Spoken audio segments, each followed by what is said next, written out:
Okay guys, welcome back to the channel. I've had some special guests in my recent videos. I've had Amy Winehouse, I've had Kurt Cobain, Jim Morrison.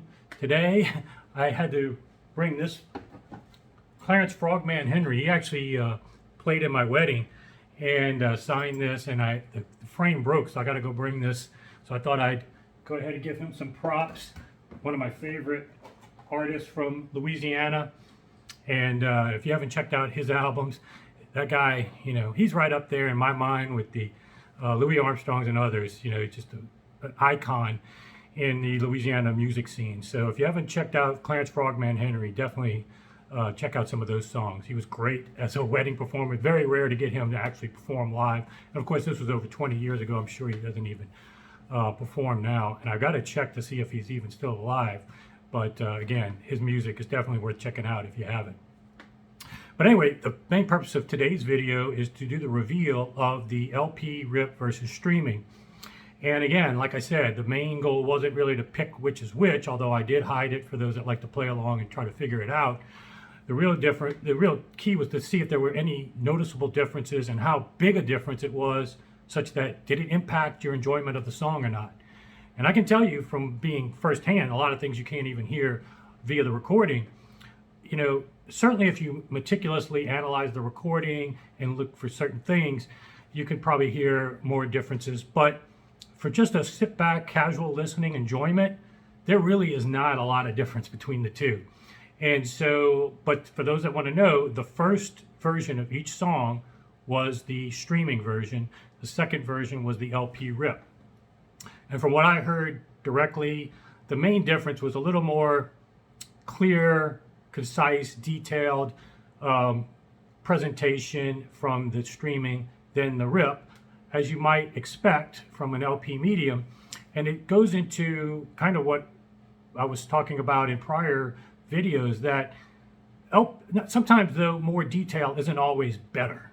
You know, empirically you can say that digital as a medium is superior. It doesn't have all those things like the Wally tools has to correct, and how many people aren't even using Wally tools to get it within somewhat reasonable tolerances, or you don't have the right kind of stylus that'll ever give it perfect, a conical or elliptical. You know, you're always going to be missing some information off the groove, or it's not, record clean is not perfect like the Kirmus does.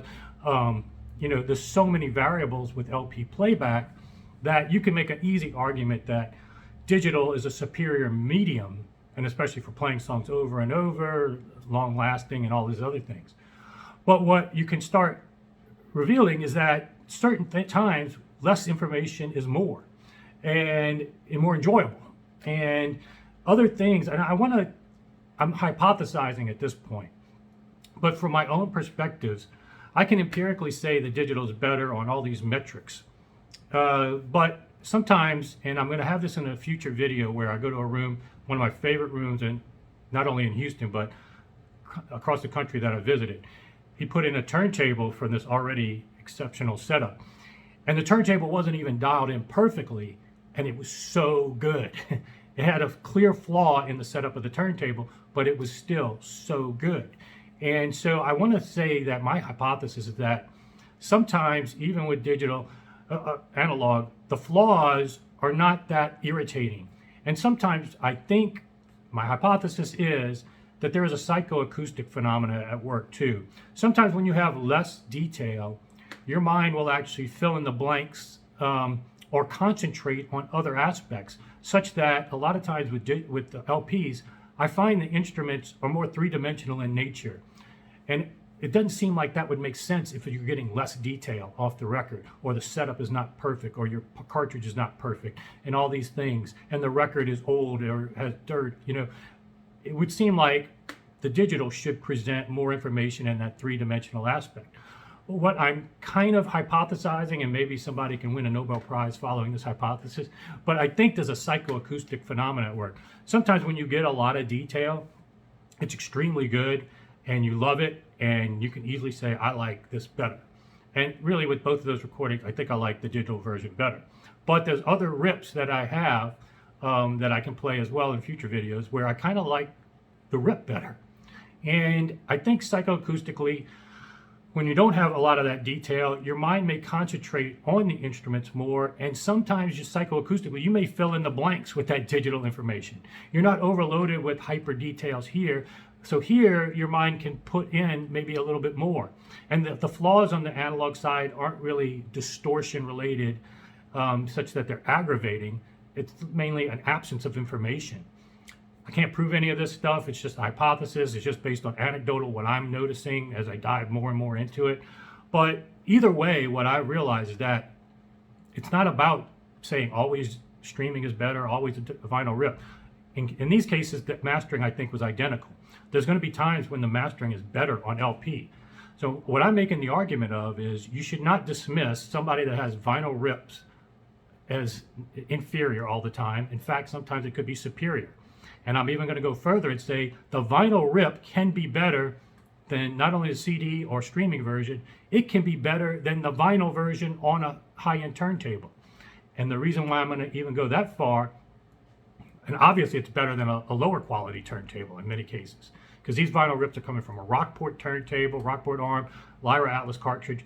You can easily say that this vinyl rip is better than putting it on a cheapo turntable, cheapo arm that's not set up properly. Easy.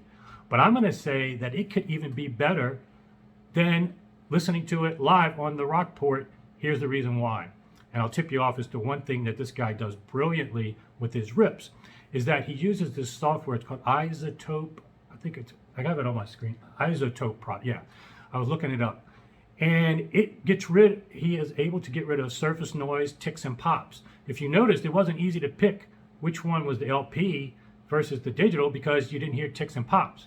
Now, some of his other rips do have it. He wasn't able to get them all out. But that's a huge advantage. That alone, for me, I don't like hearing surface noise, ticks, and pops.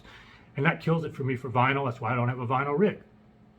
But the ability now to get the LP master and some processing to get rid of those ticks and pops and surface noise is actually, in my opinion, could make this better. And he even admits it himself that the vinyl rip could be better than the vinyl on the turntable itself because of this processing. And it flows into the macro point I've been saying on my channel since the very beginning. Stop being afraid of somebody's trying to call me. Let me decline. Sorry about that. Stop being afraid of the digital processing, whether it's EQ, DSP. Here is a clear case where you're digitizing analog, number one, and adding some additional processing, and it's coming out better. And I let you hear it for yourself in a blind aspect so that you don't have these preconceived notions and don't have this strong bias one way or the other. You may still have picked one versus the other and picked which was which, but I think everybody, if they're intellectually honest, realizes, man, that wasn't that big a difference or that severe enough to change your enjoyment of the song, such that you should always be looking down upon somebody that's ripping vinyl. It has to be done right, and this guy's doing it right, but it's a very intriguing, and I hope you enjoyed this little video series to showcase that. I'm happy to do more, depending on how interested you guys are. Seems like LP stuff, both at the show and this, is some of my least attractive stuff that I've put out. But for those that are into it, I think you're enjoying it, so I'll continue to do it. Just let me know in the comments what you think. And I'll be back here soon with more. It's including the vinyl setup of a turntable at this house that is one of the best homes I've ever been in. So stay tuned for that.